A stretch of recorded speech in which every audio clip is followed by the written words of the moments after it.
नमस्कार सबको। कल हमने चतुर्थ अध्याय शुरू किया था, तो उसका शेष भाग जो है वो आज हम पढ़ने जा रहे हैं। तो इस अध्याय में कृष्ण जी ने कहा था कि जिसके कर्म ब्रह्म का स्पर्श करके समाधिस्थ हो चुके हैं, उसमें विलय हो चुके हैं, ऐसे महापुरुष के लिए जो प्राप्त होने योग्य है वह ही ब्रह्म है। वह करता धरता तो कुछ नहीं, केवल लोक संग्रह के लिए कर्म में वर्तता है। ये तो प्राप्ति वाले महापुरुष के लक्षण हैं, किंतु परम में कर्म में प्रवेश लेने वाले प्रारंभिक साधन कौन सा यज्ञ करते हैं, तो आगे हम आज चलेंगे। इससे पहले चलिए हम थोड़ा सा प्रार्थना कर लेते हैं।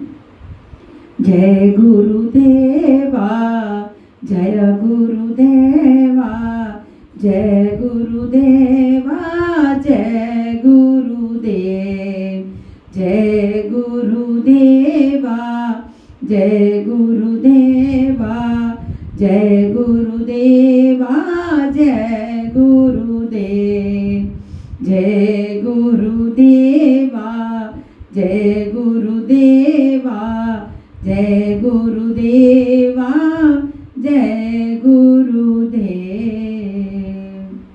तो चलिए हम चतुर्थ अध्याय का अगला हिस्सा पढ़ने जाते हैं। पिछले अध्याय में श्री कृष्ण ने कहा, अर्जुन कर्म कर। कौन सा कर्म? उन्होंने बताया, नियतम कुरु कर्म, निर्धारित किए हुए कर्म को कर। निर्धारित कर्म कौन सा है? तो यज्ञार्थ कर्मण्यो अन्यत्र लोको अयम कर्म बंधना। अर्जुन, यज्ञ की प्रक्रिया ही कर्म है। इस यज्ञ के अतिरिक्त अन्यत्र जो कुछ किया जाता है वह इसी लोक का बंधन है, ना कि कर्म। कर्म तो संसार बंधन से मोक्ष दिलाता है, अतः तदर्थ कर्म कौन्ते मुक्त समाचार। उस यज्ञ की पूर्ति के लिए संग दोष से अलग रहकर बलि प्रकार यज्ञ का आचरण कर। यहाँ योगेश्वर ने एक नवीन प्रश्न दिया कि वह यज्ञ है क्या जिसे करें और कर्म हमसे पार लगे। उन्होंने कर्म की विशेषताओं पर बल दिया, बताया कि यज्ञ आया कहाँ से, यज्ञ देता क्या है, उसकी विशेषताओं का चित्रण किया, किंतु अभी तक ये नहीं बताया कि यज्ञ है क्या। अब यहाँ उसी यज्ञ को स्पष्ट करते हैं। देवेम वा परे यज्ञम योगिना पर्युपासते ब्रह्मग्राह परे यज्ञम यज्ञेन वोपजुति। गत श्लोक में योगेश्वर श्री कृष्ण ने परमात्मा स्थित महापुरुष के यज्ञ का निरूपण किया, किंतु दूसरे योगी जो अभी उस तत्व में स्थित नहीं हुए हैं, क्रिया में प्रवेश करने वाले हैं, वह आरंभ कहाँ से करें। इस पर कहते हैं कि दूसरे योगी लोग दैवम यज्ञम अर्थात दैवी संपत्ति को अपने हृदय में बलवती बनाते हैं, जिसके लिए ब्रह्मा का निर्देश था कि इस यज्ञ द्वारा तुम लोग देवताओं की उन्नति करो। जो जो हृदय देश में दैवी संपत्ति अर्जित होगी वही तुम्हारी प्रकृति होगी, और क्रमशः परस्पर उन्नति करके परम श्रेय को प्राप्त करो। देवी संपत्ति को हृदय देश में बलवती बनाना प्रवेशिका श्रेणी के योगियों का यज्ञ है। ये दैवी संपत्ति अध्याय 16 के आरंभिक 3 श्लोकों में वर्णित है। जो हैं तो सब में केवल महत्वपूर्ण कर्तव्य समझकर उसकी जागृति करें, उसमें लगे। इन्हीं को इंगित करते हुए योगेश्वर ने कहा, अर्जुन तू शोक मत कर, क्योंकि तू देवी संपत्ति को प्राप्त हुआ है। तू मुझ में निवास करेगा, मेरी शाश्वत स्वरूप को प्राप्त करेगा, क्योंकि ये देवी संपत्ति परम कल्याण के लिए ही है, और इसके विपरीत आसुरी संपत्ति नीच और अधम योनियों का कारण है। इसी आसुरी संपत्ति का हवन होने लगता है, इसलिए ये यज्ञ है और यहीं से यज्ञ का आरंभ है। दूसरे योगी ब्रह्मगु पर ब्रह्मा परमात्म रूप अग्नि में यज्ञ के द्वारा ही यज्ञ का अनुष्ठान करते हैं। श्री कृष्ण ने आगे बताया, इस शरीर में आदि यज्ञ मैं हूँ। यज्ञों का अधिष्ठा अर्थात यज्ञ जिसमें विलय होते हैं वह पुरुष मैं हूँ। श्री कृष्ण एक योगी थे, सदगुरु थे। इस प्रकार दूसरे योगी जन ब्रह्म रूपी अग्नि में यज्ञ अर्थात यज्ञ स्वरूप सदगुरु को उद्देश्य बनाकर यज्ञ का अनुष्ठान करते हैं। सारांशतः सदगुरु के स्वरूप का ध्यान करते हैं। क्षेत्रादीन इंद्रियान्य संयम गृषु जहुति शब्द दिनिवेशन यानन्य इंद्रियायुषु जुहुति। अन्य योगी जन श्रोतादिक श्रोत्र नेत्र त्वचा जीवा और नासिका इंद्रियों को संयम रूपी अग्नि में हवन करते हैं, अर्थात इंद्रियों को विषयों से समेट कर संयत कर लेते हैं। जहाँ आग नहीं जलती, जैसे अग्नि में डालने से हर वस्तु भस्मसात हो जाती है, ठीक उसी प्रकार संयम भी एक अग्नि है जो इंद्रियों के संपूर्ण बहिर्मुखी प्रवाह को दग्ध कर देता है। दूसरे योगी लोग शब्द आदि शब्द, स्पर्श, रूप, रस और गंध विषयों को इंद्रिय रूपी अग्नि में हवन कर देते हैं, अर्थात उनका आशय बदलकर साधना परक बना देते हैं। साधक को संसार में रहकर ही तो भजन करना है। संसारिक लोगों के भले बुरे शब्द उससे टकराते ही रहते हैं।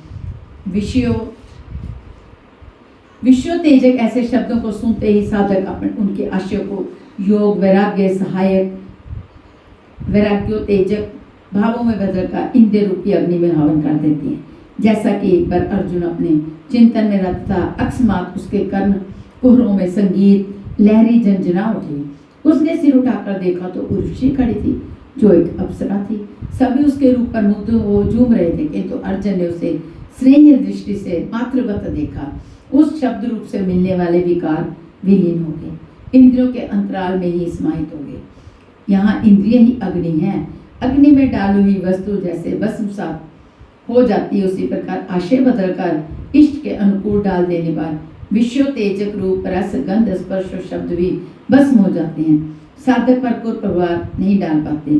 साधक इन शब्दादिकों में रुचि नहीं लेता, इनमें ग्रहण नहीं करता। इन श्लोकों में अपरे अन्य शब्द एक ही साधक की ऊंची नीची अवस्थाएं हैं, एक ही यज्ञकर्ता का ऊंचा नीचा स्तर है, ना कि अंधेरे अपरे कहने से कोई अलग अलग यज्ञ। सर्वाणी इंद्रिय कर्माणि प्राण कर्माणि चापरे आत्म संयम योगाग्नो जुहोति ज्ञान नदी पीते। अभी तक योगेश्वर ने जिस यज्ञ की चर्चा की उसमें क्रमशः दैवी संपत्ति को अर्जित किया जाता है, इंद्रियों की संपूर्ण चेष्टाओं का संयम किया जाता है। बलात् विश्वतेजक शब्दाब्दिकों के टकराने पर भी उनका आशय कर उनसे बचा जाता है। इससे उन्नत अवस्था होने पर दूसरे योगी जन संपूर्ण इंद्रियों की चेष्टाओं तथा प्राण के व्यापार को साक्षात्कार सहित ज्ञान से प्रकाशित परमात्मा स्थित रूपी योगाग्नि में हवन करते हैं। जब संयम की पकड़ आत्मा के साथ तद्रूप हो जाती है, प्राण और इंद्रियों का व्यापार भी शांत हो जाता है, उस समय विषयों को उद्विग्न करने वाली और इष्ट में प्रवृत्ति दिलाने वाली दोनों धाराएं आत्मसात हो जाती हैं, परमात्मा में स्थिति मिल जाती है, यज्ञ का परिणाम निकल जाता है। ये है यज्ञ की प्रकाष्ठा। जिस परमात्मा को पाना था उसी में स्थिति आ गई तो शेष क्या रहा। पूर्ण योगेश्वर श्री कृष्ण यज्ञ को बलि प्रकार समझाते हैं। द्रव्य यज्ञ, तपो यज्ञ, योग यज्ञ, स्थतापरे, स्वाध्याय यज्ञ, नैज्ञाश्र यतया संशित व्रता।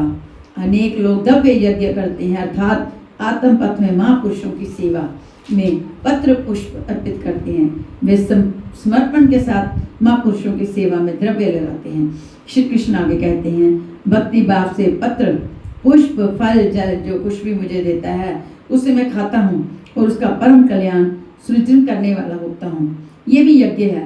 हर आत्मा की सेवा करना, भूले हुए को आत्म पथ पर लाना द्रव्य यज्ञ है, क्योंकि प्राकृतिक संस्कारों को जलाने में समर्थ है।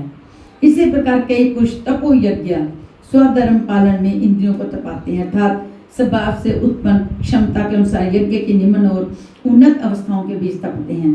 इसी पथ की अल्पज्ञता में पहली श्रेणी का साधक शूद्र परिचर्या द्वारा, वैश्य देवी संपत्ति के संग्रह द्वारा, क्षत्रिय काम क्रोध आदि के उन्मूलन द्वारा और ब्राह्मण ब्रह्म में प्रवेश की योग्यता के स्तर से इंद्रियों को तपाता है। सबको एक जैसा परिश्रम करना पड़ता है। वास्तव में यज्ञ एक ही है, अवस्था के अनुसार ऊंची नीची श्रेणियां गुजरती जाती हैं। पूज्य महाराज जी कहते थे, मन सहित इंद्रियों और शरीर को लक्ष्य के अनुरूप तपाना ही तप कहलाता है। ये लक्ष्य से दूर भागेंगे, इन्हें समेट कर उधर ही लगाओ। अनेक पुरुष योग्य यज्ञ का आचरण करते हैं।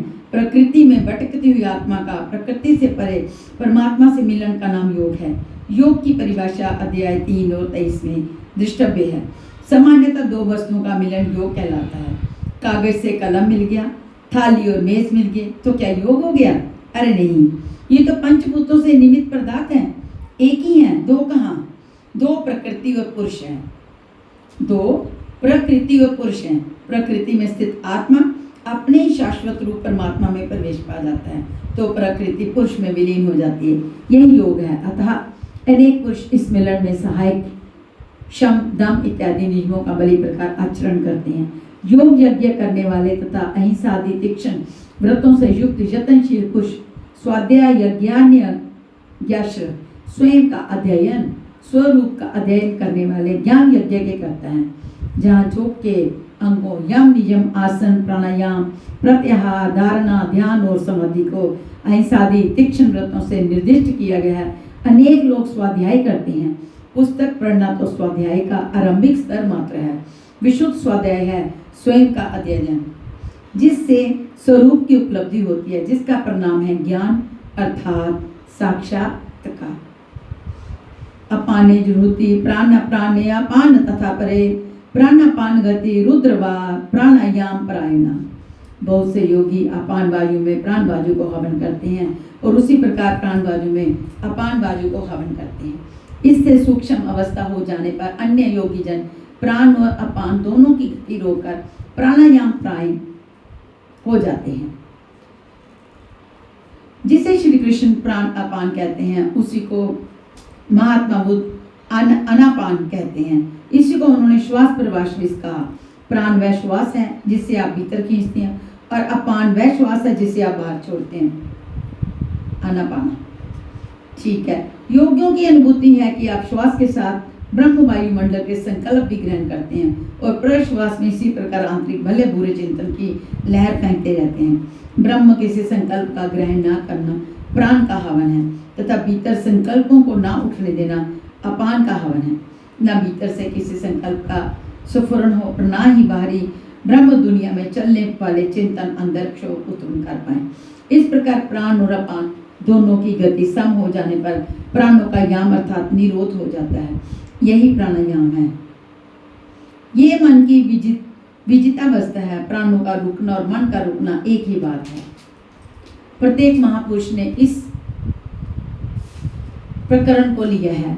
वेदों में इसका उल्लेख है। चतुवारी वाक परिमिता पधानी, ये पंक्तियां ऋग्वेद और अर्थवेद की हैं। इसी को पूज्य महाराज जी कहा करते थे। वो एक ही नाम 4 श्रेणियों में जपा जाता है, बैखरी मध्यमा पच्यंती और परा। बैखरी उसे कहते हैं जो व्यक्त हो जाए, नाम का इस प्रकार उच्चारण हो कि आप सुने और बाहर कोई बैठा हो तो उसे भी सुनाई पड़े, ये है बैखरी। मध्यमा अर्थात मध्यम स्वर में जप, जिसे केवल आप ही सुने, बगल में बैठा हुआ व्यक्ति भी उस उच्चारण को सुन ना सके।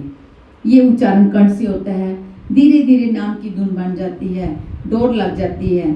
साधन और सूक्ष्म हो जाने पर पच्छंती अर्थात नाम देखने की अवस्था आ जाती है। फिर नाम को जपा नहीं जाता, यही नाम श्वास में डल जाता है।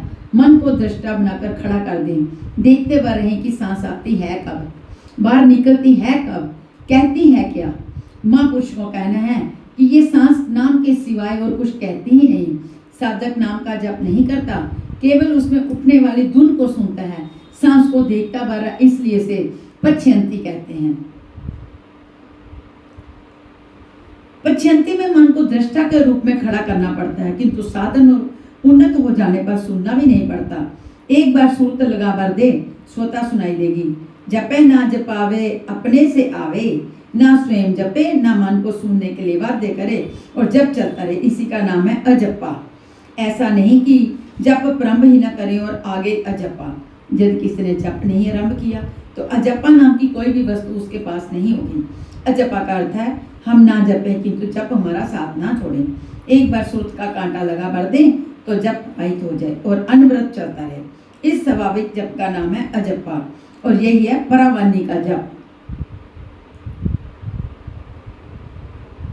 परावाणी का जप ये प्रकृति से परे तत्व परमात्मा में प्रवेश दिलाती है। इसकी आगे वाणी में कोई परिवर्तन नहीं है। परम का दिग् दर्शन करा के उसमें विलीन हो जाती है, इसलिए इसे परा कहते हैं। प्रस्तुत श्लोक में योगेश्वर श्री कृष्ण ने केवल श्वास पर ध्यान रखने को कहा, जबकि आगे स्वयं ओम के जप पर बल देते हैं। गौतम बुद्ध भी आनापानसति में श्वास प्रश्वास की ही चर्चा करते हैं। अनंततः वे महापुरुष कहना क्या चाहते हैं? वस्तुतः परम में बैकरी, उसमें मध्यमा और उसमें उन्नत होने पर जबकि पश्यंती अवस्था में श्वास पकड़ में आती है, उस समय जब तो श्वास में डला मिलेगा, फिर जपे क्या, फिर तो केवल श्वास को देखना बना है। इसलिए प्राण अपान मात्र कहा, नाम जपो ऐसा नहीं कहा। कारण की कहने की आवश्यकता नहीं है। यदि कहते हैं तो गुमराह होकर नीचे की श्रेणियों में चक्कर काटने लगेगा। महात्मा बुद्ध, गुरुदेव भगवान तथा प्रत्येक महापुरुष जो इस रास्ते से गुजरे हैं, सभी एक ही बात कहते हैं, बैखरी और मध्यमा नाम जप के प्रवेश द्वारा मात्र है। पच्छन्ती से ही नाम में प्रवेश मिलता है। परा में नाम धारावाही हो जाता है, जिससे जप साथ नहीं छोड़ता। मन श्वास के साथ जुड़ा है। जब श्वास पर दृष्टि है, श्वास में नाम डाल चुका है और भीतर से ना तो किसी संकल्प का उत्थान है और ना ब्रह्म वायुमंडल के संकल्प भीतर प्रवेश कर पाते हैं। यही मन पर विजय की अवस्था है।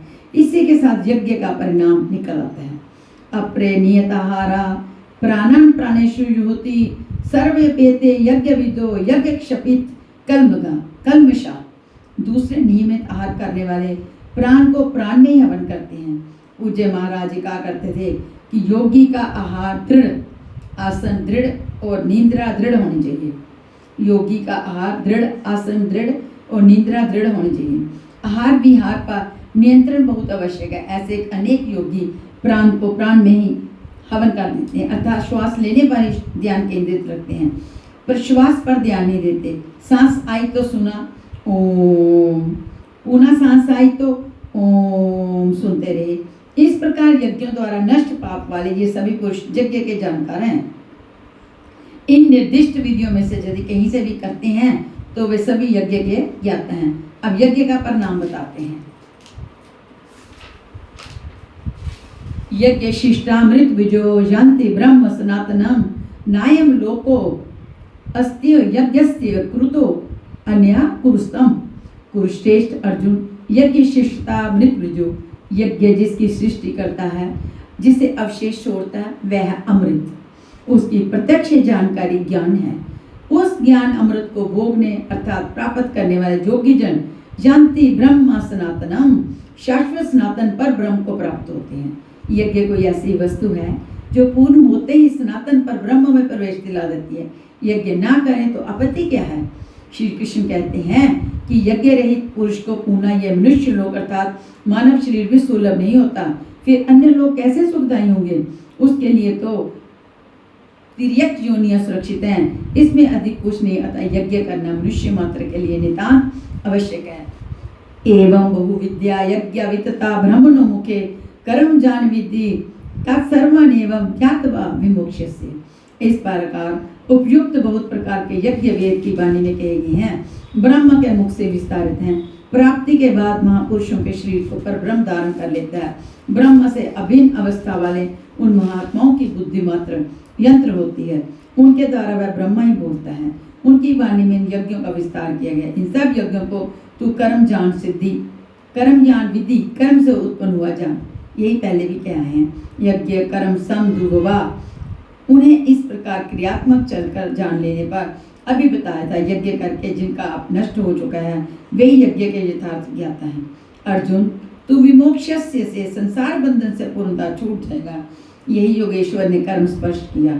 यह हरकत कर्म है जिससे उपयुक्त यज्ञ पूर्ण होते हैं। अब यदि देवी संपद का अर्जुन, सद्गुरु का ध्यान, इंद्रियों का संयम, श्वास का प्रश्वास में हवन, प्रश्वास का श्वास में हवन, प्राण अपान की गति का निरोध खेती करने से होता है, व्यापार, नौकरी या राजनीति करने से होता है, तो आप करिए। यज्ञ तो ऐसी क्रिया है जो पूर्ण होते ही तत्क्षण पर ब्रह्म में प्रवेश दिला देती है।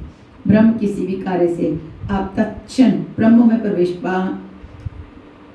पा जाते हो तो कीजिए।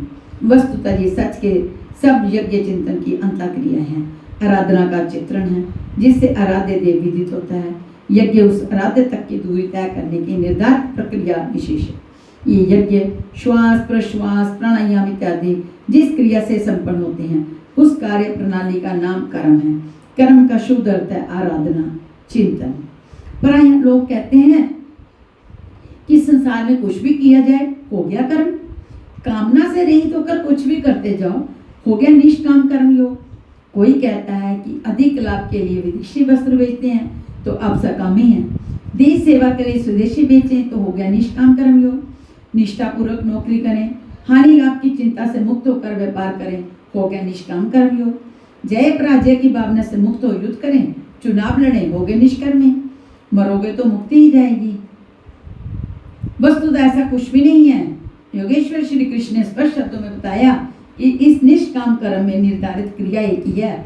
व्यवसायित्मक बुद्धि रेखे कुरुनंदन, अर्जुन तू निर्धारित कर्म को कर। यज्ञ की प्रक्रिया ही कर्म है, यज्ञ क्या है? श्वास प्रश्वास का हवन, इंद्रियों का संयम, यज्ञ स्वरूप महापुरुष का ध्यान, प्राणायाम प्राणों का निरोध, यही मन की विजितावस्था है। मन का ही प्रसाद जगत है। श्री कृष्ण के ही शब्दों में इहैव तैर्जिता सर्गोयेशा साम्य सितम मना, उन पुरुषों द्वारा चराचर जगत यही जीत लिया गया जिसका मन समत्व में स्थित है। भला मन के समत्व और जगत के जीतने से क्या संबंध है? यदि जगत को जीत ही लिया तो रुका कहाँ? तब कहते हैं वह ब्रह्म निर्दोष और सम है। इधर मन भी निर्दोष और समत्व की स्थिति वाला हो गया, अतः वह ब्रह्म में स्थित हो जाता है।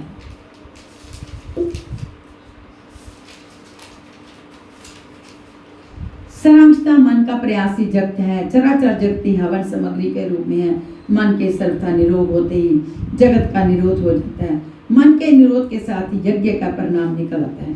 यज्ञ जिसकी सृष्टि करता है उस ज्ञानामृत का पान करने वाला पुरुष सनातन ब्रह्म में प्रविष्ट हो जाता है। ये सभी यज्ञ ब्रह्मिस्थ महापुरुषों की वाणी द्वारा कही हैं। ऐसा नहीं कि अलग अलग संप्रदायों के साधक अलग अलग प्रकार के यज्ञ करते हैं, बल्कि ये सभी यज्ञ एक ही साधक की ऊंची नीची अवस्थाएं हैं। ये यज्ञ जिससे होने लगे उस क्रिया का नाम कर्म है। संपूर्ण गीता में एक भी श्लोक ऐसा नहीं जो संसारिक कार्य व्यापारों का समर्थन करता हो। प्राय यज्ञ का नाम आने पर लोग बाहर एक यज्ञ वेदी बनाकर तिल जोन लेकर स्वाहा बोलते हुए हवन प्रारंभ कर देते हैं। ये एक धोखा है। द्रव्य यज्ञ दूसरा है, जिसे श्री कृष्ण ने कई बार कहा। पशु बलि, वस्तुदा इत्यादि से इसका कोई संबंध नहीं है। श्रेयान द्रव्य मेया ज्ञान यज्ञ परंतप सर्व कर्माखिलम पार्थ ज्ञाने परिसमाप्यते। अर्जुन, संसारिक द्रव्यों से सिद्ध होने वाले यज्ञ की अपेक्षा ज्ञान यज्ञ जिसका परिणाम ज्ञान साक्षात्कार है, यज्ञ जिसकी सृष्टि करता है, उस अमृत तत्व की जानकारी का नाम ज्ञान है। ऐसा यज्ञ श्रेष्ठकर है। परम कल्याणकारी है पार्थ, सुपूर्ण कर्म ज्ञान में शेष हो जाते हैं। परिसमाप्यते, बलि प्रकार समाहित हो जाते हैं। ज्ञान यज्ञ की प्रकाष्ठा है। उसके बाद कर्म किए जाने से ना कोई लाभ है और ना छोड़ देने से उस महापुरुष की कोई क्षति होती है। ये बात तो कृष्ण महाराज जी ने बहुत बार यहाँ पे बताई है। इस प्रकार भौतिक द्रव्यों से होने वाले यज्ञ भी यज्ञ हैं, किंतु उस यज्ञ की तुलना में जिसका परिणाम साक्षात्कार है उस ज्ञान यज्ञ की अपेक्षा अत्यंत अल्प है।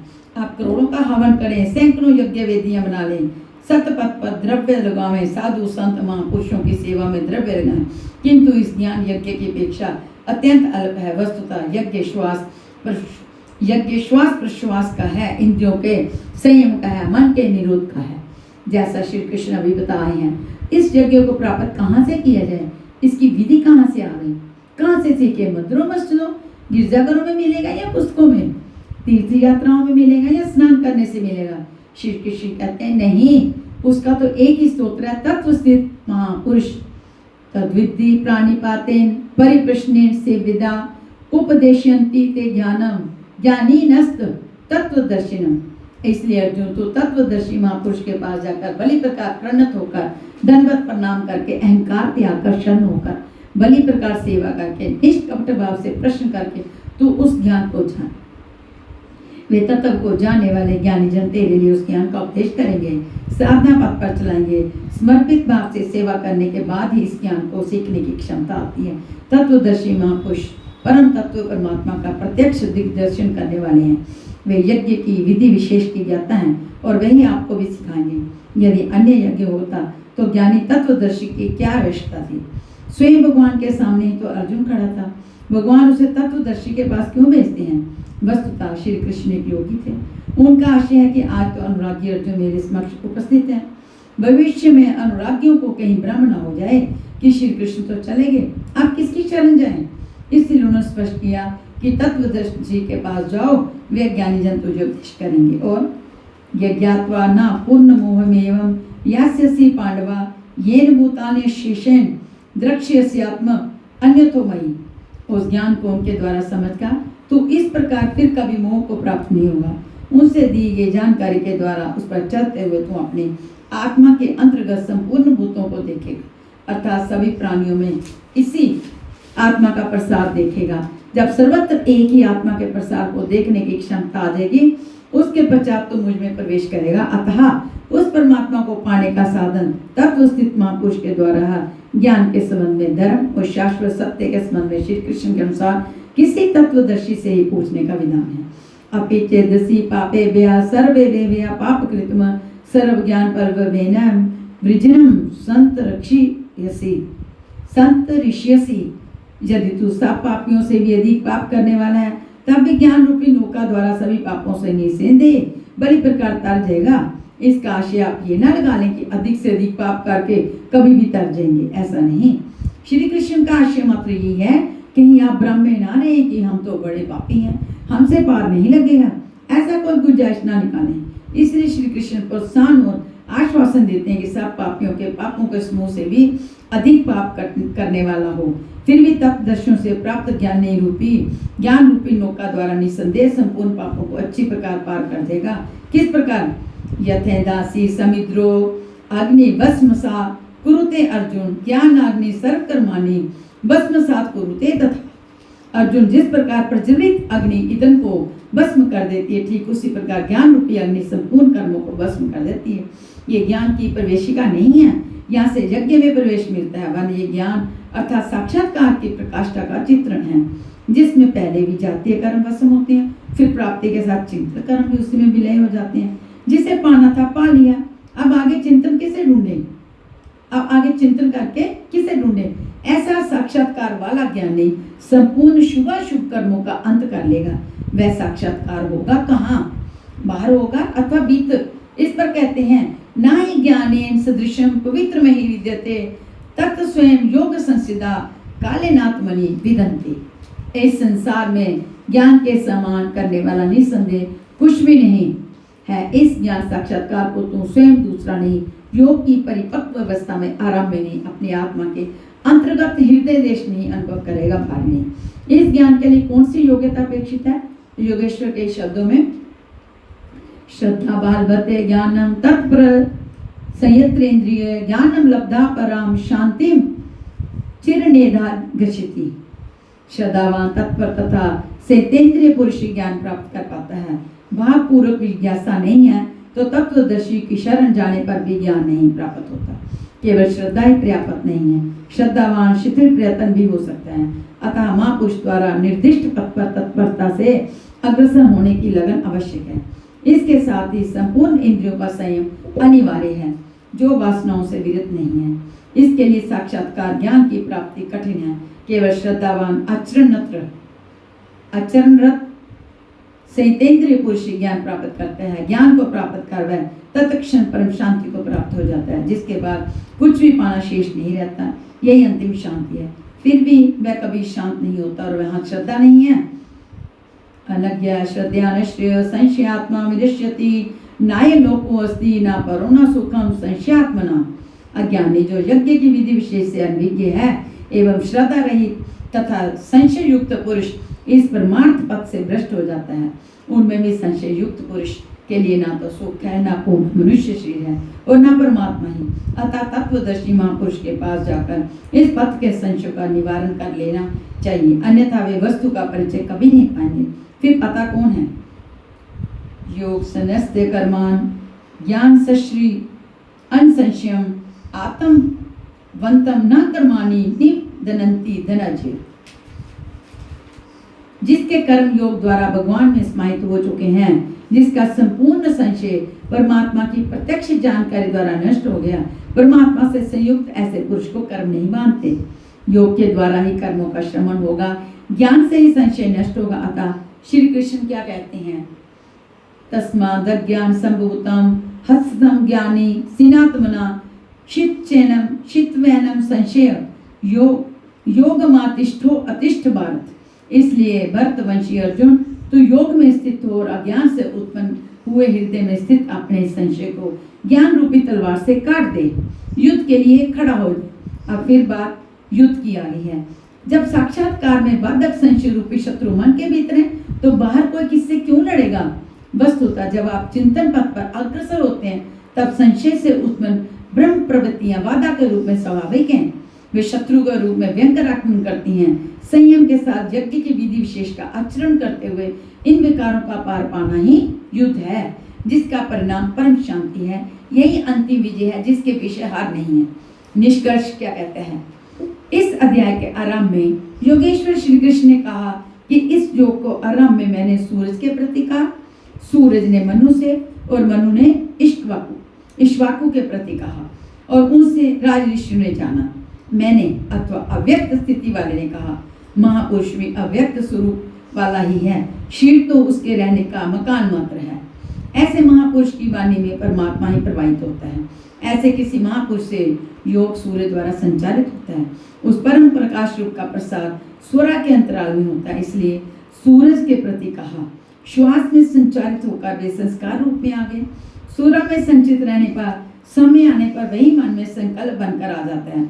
उसकी महत्ता समझाने पर मन में उस वाक्य के प्रति इच्छा जागृत होती है और योग कार्य रूप ले लेता है। क्रमशः उत्थान करते करते ये योग रिद्धियों सिद्धियों को राजश्रित्व वशने तक पहुंचाने पर नष्ट होने की स्थिति में जा पहुंचता है। किंतु जो प्रिय भक्त हैं, अनन्य सख हैं, उसे महापुरुष ही संभाल लेते हैं। अर्जुन के प्रश्न करने पर कि आपका जन्म तो अब हुआ है, योगेश्वर श्री कृष्ण ने बताया अव्यक्त अविनाशी अजन्मा और संपूर्ण भूतों में प्रवाहित होने पर भी आत्मा माया योग प्रक्रिया द्वारा अपनी त्रिगुणमयी प्रकृति को वश में करके मैं प्रकट होता हूँ। प्रकट होकर करते क्या है? सादे वस्तुओं को परित्राण देने तथा जिनसे दूषित उत्पन्न होते हैं उनका विनाश करने के लिए, परम धाम परमात्मा को स्थिर करने के लिए मैं आराम से पूर्ति प्रयत्न पैदा होता हूँ। मेरा वह जन्म और कर्म दिव्य है, उसे केवल तत्ववश ही जान पाते हैं। भगवान का आविर्भाव तो कलयुग की अवस्था से ही हो जाता है यदि सच्ची लगन हो, किंतु आरंभिक साधक समझ ही नहीं पाता कि ये भगवान बोल रहे हैं या यूं ही संकेत मिल रहे हैं। आकाश से कौन बोलता है? महाराज जी बताते थे कि जब भगवान कृपा करते हैं, आत्मा से रथी हो जाते हैं, तो खंबे से, वृक्ष से, पत्ते से, शून्य से, हर स्थान से बोलते और संभालते हैं। उत्थान होते होते जब परम तत्व परमात्मा विदित हो जाए तब स्पर्श के साथ ही वह स्पष्ट समझ पाता है। इसलिए अर्जुन मेरे उस स्वरूप को तत्वदर्शियों ने देखा और मुझे ये जानकर वे तत्क्षण मुझ में भी प्रविष्ट हो जाते हैं, जहाँ से पुनः आवागमन में नहीं आते। इस प्रकार उन्होंने भगवान के आविर्भाव की विधि को बताया कि वह किसी अनुरागी के हृदय में होता है, बाहर कदापि नहीं। श्री कृष्ण ने बताया मुझे कर्म नहीं मानते और इस तरह से जो जानता है उसे भी कर्म नहीं मानते। यही समझकर मुमुक्षु पुरुषों ने कर्म का आरंभ किया था कि उस तरह से जानेंगे तो जैसे श्री कृष्ण वैसा ही उस तरह से जानने वाला वह पुरुष, और जान लेने पर वैसा ही मैं मुक्षु अर्जुन। ये उपलब्धि निश्चित है। यदि यज्ञ किया जाए, यज्ञ का स्वरूप बताया, यज्ञ का परिणाम परम तत्व परम शांति बताया, उस ज्ञान को पाया कहाँ जाए? इस पर किसी तत्वश के पास जाने और उन्हीं विधियों से पेश आने को कहा, जिससे वे महापुरुष अनुकूल हो जाए। योगेश्वर ने स्पष्ट किया कि ये ज्ञान तू स्वयं आचरण करके पाएगा, दूसरे के आचरण से तुझे नहीं मिलेगा। वह भी योग की सिद्धि के काल में प्राप्त होगा, प्रारंभ में नहीं। वह ज्ञान साक्षात्कार हृदय देश में होगा, बात नहीं। श्रद्धालु तत्पर संयत इंद्रिय एवं संशय रहित पुरुष ही उसे प्राप्त करता है। अतः हृदय में स्थित अपने संशय को वैराग्य की तलवार से काट। ये हृदय देश की लड़ाई है, ब्रह्म युद्ध से गीतोक्त युद्ध का कोई प्रयोजन नहीं है। इस अध्याय में योगेश्वर श्री कृष्ण ने मुख्य रूप से यज्ञ का स्वरूप स्पष्ट किया और बताया कि यज्ञ जिससे पूरा होता है उसे करने कार्य प्रणाली का नाम कर्म है। कर्म को बलि प्रकार इसी अध्याय में स्पष्ट किया था। तत्सिद्धि श्रीमद्भगवद गीता सुपनिषस्तु ब्रह्म विद्यायां योग शास्त्रे श्री कृष्ण अर्जुन संवादे यज्ञ कर्म स्पष्टीकरणम नाम चतुर्थो अध्याय। इस प्रकार श्रीमद्भगवद गीता रूपी उपनिषद एवं ब्रह्म विद्या तथा योग शास्त्र विषयक श्री कृष्ण और अर्जुन के संवाद में यज्ञ कर्म स्पष्टीकरण नामक चौथा अध्याय पूर्ण होता है। इति श्रीमद् परमहंस संपरमानंद शिष्य स्वामी अड़गनानंद कृते श्रीमद्भगवद गीता यथार्थ गीता भाष्य यज्ञ कर्म स्पष्टीकरणम नाम चतुर्थो अध्याय। इस प्रकार श्रीमद् परमहंस परमानंद जी के शिष्य स्वामी अड़गनानंद कृत श्रीमद्भगवद गीता के भाष्य यथार्थ गीता में यज्ञ कर्म स्पष्टीकरण नामक चौथा अध्याय पूर्ण होता है। हरिओम तत्सत।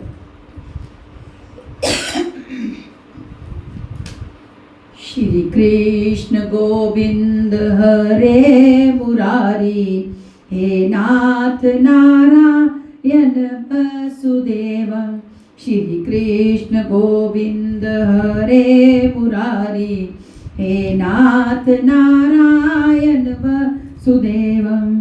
श्री कृष्ण गोविंद हरे मुरारी, हे नाथ नारायण वसुदेव।